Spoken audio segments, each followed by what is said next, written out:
नमस्कार।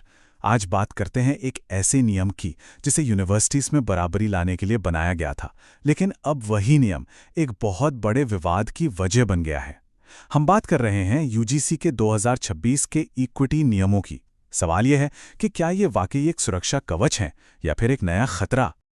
देखिए, इन नियमों का विरोध इस हद तक है कि प्रदर्शन करने वालों ने इसे कैंपस का रोलेट एक्ट तक कह दिया है।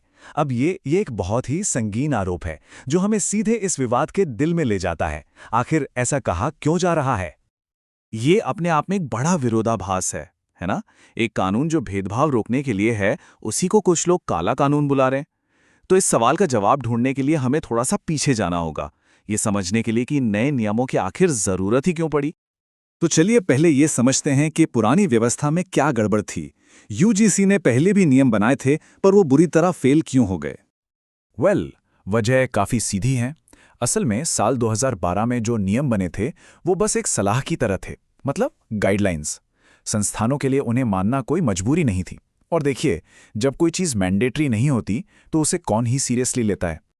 ये टाइमलाइन देखिए, पूरी कहानी साफ हो जाती है। 2012 में सलाह वाले नियम आए, लेकिन सालों तक उन पर कोई खास एक्शन हुआ नहीं और कैंपस में भेदभाव के मामले लगातार सामने आते रहे। फिर रोहित वेमुला और पायल तड़वी जैसे दर्दनाक मामलों ने पूरे देश को हिलाकर रख दिया और इन घटनाओं ने साफ कर दिया कि पुराने सिस्टम में कितनी बड़ी बड़ी खामियां थीं। इसी दबाव के चलते एक सख्त इन्फोर्सेबल कानून की मांग उठने लगी। तो इसी दबाव और मांग के जवाब में यूजीसी लेकर आया 2026 के नए नियम।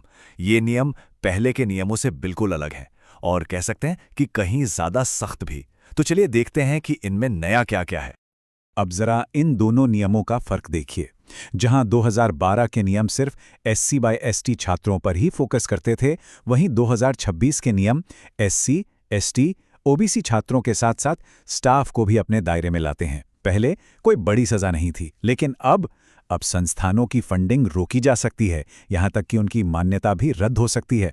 और सबसे बड़ी बात, अब किसी भी शिकायत पर 7 दिन के अंदर एक्शन लेना जरूरी है। और हाँ, इन नए नियमों में एक बहुत ही जरूरी और विवादास्पद शब्द जोड़ा गया, अप्रत्यक्ष भेदभाव।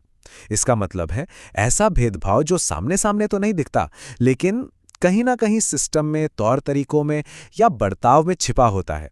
और यही प्रावधान इस कानून के सबसे विवादित हिस्सों में से एक बन गया। अब नए नियमों के तहत हर इंस्टीट्यूशन के लिए कुछ चीजें करना एकदम जरूरी कर दिया गया है, जैसे कि एक इक्वल अपॉर्चुनिटी सेंटर यानी EOC बनाना होगा।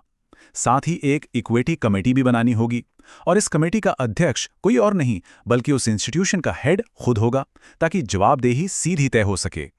तो अब सवाल ये उठता है कि जब ये नियम इतने जरूरी और मजबूत लग रहे हैं, तो फिर इनका इतना विरोध हो क्यों रहा है? चलिए अब कहानी का दूसरा पहलू भी समझते हैं। जो लोग इसका विरोध कर रहे हैं, उनकी कुछ बड़ी चिंताएं हैं। पहला तो ये कि झूठी शिकायत करने वालों के लिए कोई सजा नहीं है, तो इसका गलत इस्तेमाल हो सकता है। दूसरा, अप्रत्यक्ष भेदभाव जैसे शब्द बहुत अस्पष्ट हैं, इनका भी मिसयूज हो सकता है। कुछ लोगों का ये भी मानना है कि ये नियम जनरल कैटेगरी के समानता के अधिकार के खिलाफ हैं, और ये कि जिन पर आरोप लगेगा उनके बचाव के लिए भी कोई खास उपाय नहीं है। और इन सभी डरों का सार शायद इस एक लाइन में छिपा है। विरोध करने वालों को लगता है कि ये कानून अपनी अच्छी नीयत के बावजूद कैंपस में जातियों के बीच की खाई को कम करने की जगह और भी गहरा कर देगा। जब ये पूरा विवाद बहुत ज्यादा बढ़ गया, तो मामला पहुंचा देश की सबसे बड़ी अदालत में, सुप्रीम कोर्ट। और यहीं से कहानी में एक बड़ा मोड़ आता है। सुप्रीम कोर्ट का फैसला क्या था इन नए 2026 के नियमों पर? स्टे। जी हां, इन पर रोक लगा दी गई है, मतलब फिलहाल इन्हें लागू नहीं किया जा सकता। ये इस पूरे मामले में एक बहुत बड़ा डेवलपमेंट है। अब इस रोक का सीधा सीधा मतलब यह है कि देश के सभी हायर एजुकेशन संस्थानों में फिलहाल वही पुराने 2012 वाले सलाहकार नियम ही लागू रहेंगे।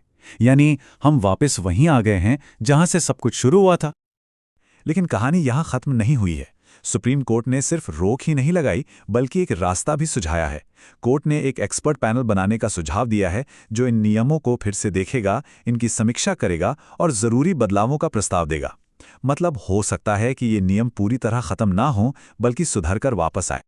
और आखिर में ये पूरा मामला हमें एक बहुत बड़े और ज़रूरी सवाल पर लाकर खड़ा कर देता है। एक ऐसा कानून कैसे बनाया जाए जो भेदभाव से बचाए भी, लेकिन साथ ही ये भी पक्का करे कि उसका गलत इस्तेमाल ना हो और हर किसी के साथ इंसाफ हो।